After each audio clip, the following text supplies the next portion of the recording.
I want to talk about the difference between being a doer and a beer. And when I say beer, I'm not talking about the beverage. I'm talking about being someone who is able to be, is a beer in my world. So I want to know how you're being. How are you being? You know, in the work that I do, I often realize that most people have forgotten how to be. The more you do, the better you are. The more productive you are, the more you'll accomplish. We have industries after industries feeding into the productivity business. And all this doing is not getting us the result that we're looking for. Because what we're looking for is more peace, more love, and more joy in our lives.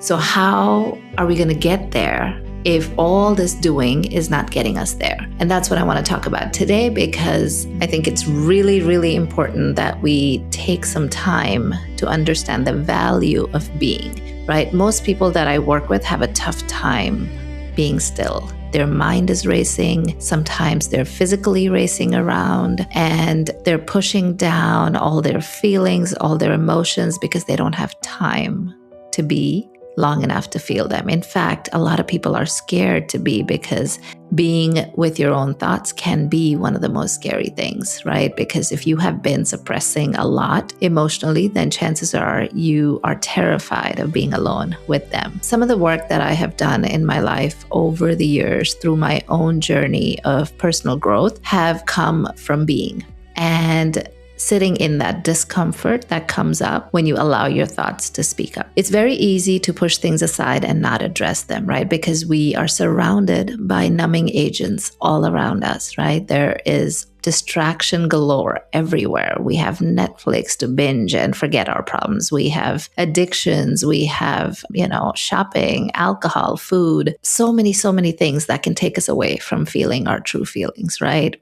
But what we're creating then is this emotional backlog that is going to pop up in a way sometimes that we don't want at all. What happens is when we suppress our emotions, it literally can impact our body physically, because all those emotions that don't get shared or expressed or felt will then turn into dis-ease in our body, right? And we all know what that feels like. I've gotten to a point now in my life where I can pretty much identify every physical ailment and connect it to an emotional cause. I love looking at patterns. I love looking at the data that is in front of me, and I see them every single day. There are patterns everywhere I look. I've worked with people through the healing process that I do, the energy healing work that I do, and I see it in there. Most of the times, something with the knee is about flexibility and the elbow is about flexibility. There's books written about this. The Body Keeps a Score, Louise Hay's book, You Can Heal Yourself. There's so many books that now talk about the connection between your emotions and your physical body. And so I'm not here to prove it to you or disprove it to you. I'm just here to share, because I think that if you start to look at any physical problems that you keep facing or that you are facing currently, and look up on Google, what is the spiritual, emotional meaning behind lower back pain, and look at the answer and see if it resonates with what's happening in your life, what's happening in your emotional body. And if it resonates, then there's something you can do apart from just taking medication, right? And that's the reason I want to talk about this today, because while we are so trained to hide our problems and don't show them to the world and, put up a happy face and wear this mask because it will make you look perfect, and then go out in the world. And we're all walking around like everything's perfect, but every room that you enter and every person that you meet is hiding something that they wish they could share openly, or maybe they're so unaware that they don't even realize that that's something they need to let go of. I recently did a healing session on a woman who has been carrying this pressure within her for decades, right? And we were able to release some of that energetically and emotionally and physically through her body. And in like 3 sessions, she is now starting to feel lighter. She's starting to speak up a little more. She's starting to hold her ground in her relationships, where before she was completely giving in. And so these are things that impact us on a daily basis, but we're not thinking about it. We're so busy doing that we have no time to be. And the being is scary, and it is unknown, and it is dark, and it's full of shadows, and we don't want to go there.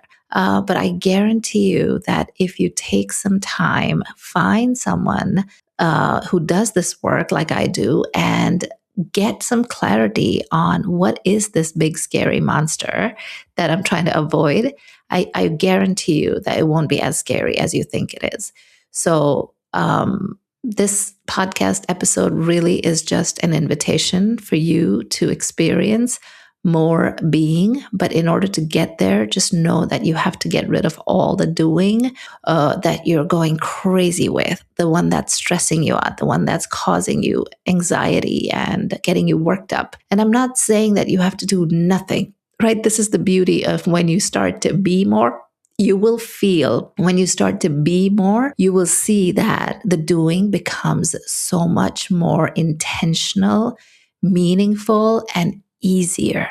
In my house, I'm a beer, my husband's a doer. And recently I had my niece visit me from India, and she is probably a better beer than I am. So when the two of us were hanging out, it was almost as if there was magic happening every single day. Every single place we went, things were just working out for us. Things were just opening up for us. People were just handing us things we needed, like things we forgot we would be reminded of. It was so magical.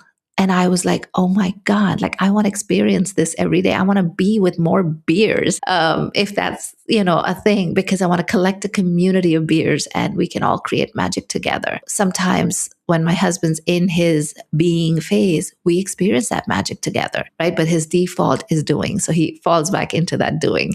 And he recently shared this in one of the meditation sessions that I led in my town.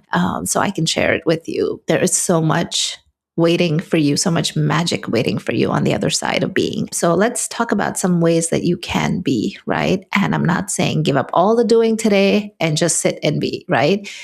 Start slow, start small. Okay, where can you be more intentional in your doing? Let's start there.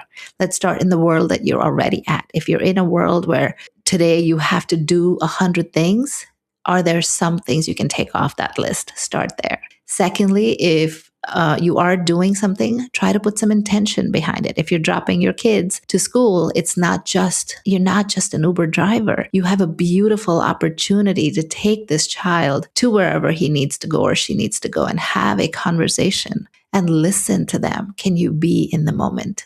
If you're going out for a walk, look around at nature. Look at the abundance of leaves in the trees around us. Look at the beautiful colors of the flowers. Look at the shapes in the clouds. This is how you can be instantly in the doing of the exercise that you think you need to do to get it out of the way. Similarly, if you're at work and sending out an email or stepping into a meeting, think about how can I be more present with the people around me? Because, if things go south in our lives, suddenly we hear of so many incidents happening. In that moment, you are forced to be because you cannot think of anything else. But if you're not used to being, you will miss out on the intuitive hits that are coming to you in those dire situations that can actually sometimes even save your life. Because intuition is not something that we need to go in and search for. Intuition is always available to us.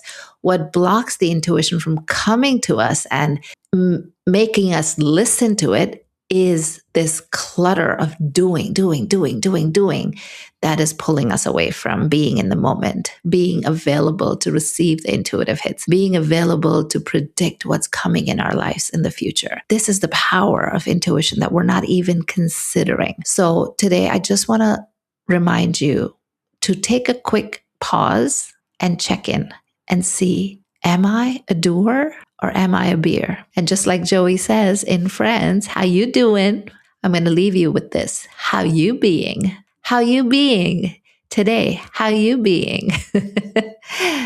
I love accents. I'm probably terrible at it, but hey, I love doing them, and I'm living in this world of perfect imperfection, right? So I want to have some fun with it, and so I'm going to leave you with that. Tell me in the comments when you hear this podcast or watch it on YouTube how you be. How do you do it? And if you don't, and if you need help, let's dig in. Call me, talk to me. Let's find a plan to help you go from being a doer to being a beer so that you can not just expand your own world and the world of intuition that is waiting to guide you, but also witness beautiful magic every single day. All right. Have a wonderful day.